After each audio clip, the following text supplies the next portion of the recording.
Welcome to Tabletop Gaming Guild. Tabletop Gaming Guild is all about the experiences and memories of playing tabletop games with friends and families can create. Today we're looking at Age of Rome, designed by Vangelis Efemiou and Antonios Yiannopoulos, published by Tabletop Games. Age of Rome is a worker placement game with an action creation mechanism and a rotating board. Now, the concern with any such game with a rotating board or a similar type of mechanism is it just a gimmick or is it essential to the game? So let's find out in Age of Rome. In Age of Rome, you are going to be building new buildings onto the board and trying to score points, and pretty much everything scores you points. You do need to bear in mind this board is going to be rotating throughout the game. So anything you build in your section of the board is going to give you actions this turn, but those buildings are going to go to a different player for the next turn. First thing you'll do on your turn is flip over an event card. And there's several important things on this card. First is the rotation arrows. That's going to tell you several things. First is turn order. So you will take this first player marker and make sure it's facing the correct direction. It'll also indicate which direction and how many times the board will rotate at the end of the round. So anything I build in my quadrant here is going to be available to the person on my left next turn. And I'm going to get whatever was built on the quadrant to my right. You also want to note that means this first player marker is also going to rotate in that direction. So first player next turn is going to be the player on my left. And the other important information on this event card is, of course, the text, which is generally negative effects that impact everybody. Sometimes there's positive effects that affect only the person furthest behind in a specific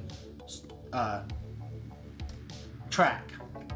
Then everybody does scheme phase in player order.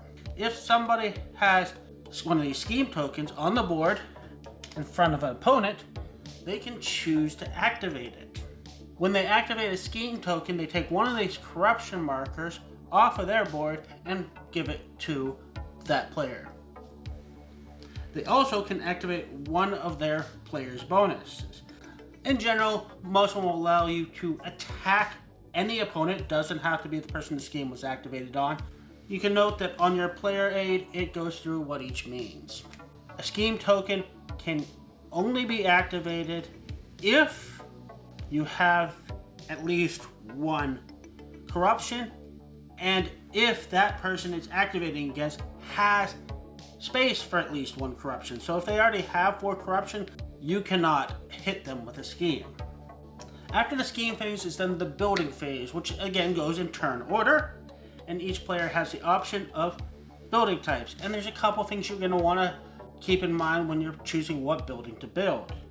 One of them is which of these bonuses you have active, because these give you an extra action for a specific building type. Which actions do you really need or want to be able to take, and how many actions you have available to you for the round.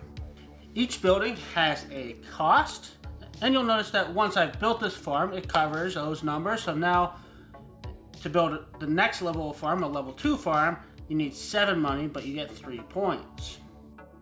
If you have the money, you can build as much as you want in your section of the board in one turn. And for every building you build, you're going to tick up this population dial by 1. Population dial is end of round income, so that can be quite important. I'll also note that as you're going up the score track, if you hit any of these yellow markers, you get another worker that can be used that round. If you reach one of the yellow squares, you get your worker, then it slides down, making it easier for the next player. If you ever manage to build a level 3 building, if you're the first one to do it, you get the associated power token.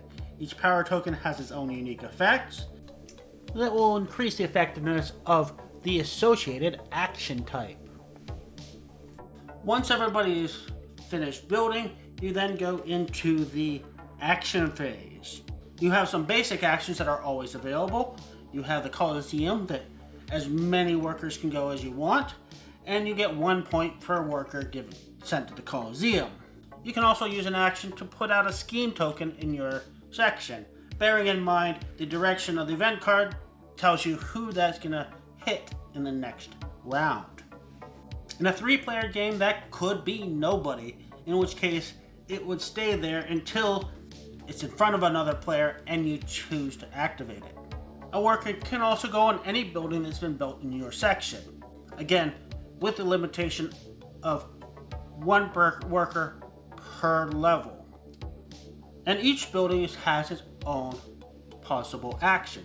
If you activate the farm building, you will look at what round you're in and get the noted money. So in first and second round, you're only getting 1 money for activating a farm round, but in the final round, which is round 9, you're getting 5 money if you activate the farm. The next possible building action is the religion. When you put a worker there, you may add to your pantheon. Once you have your foundation complete, it is considered protected, so a scheme cannot be used to take away a piece from a completed foundation.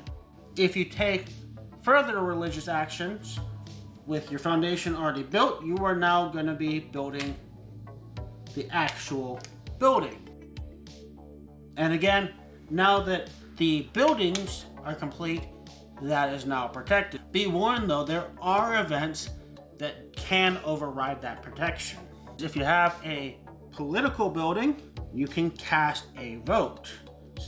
So you take one of these vote tokens from in front of you and put it in the center column as a vote.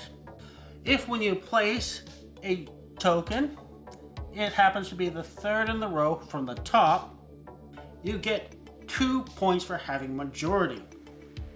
If you place a vote and it's the 6th vote in the column, the bottom vote goes back to its original player.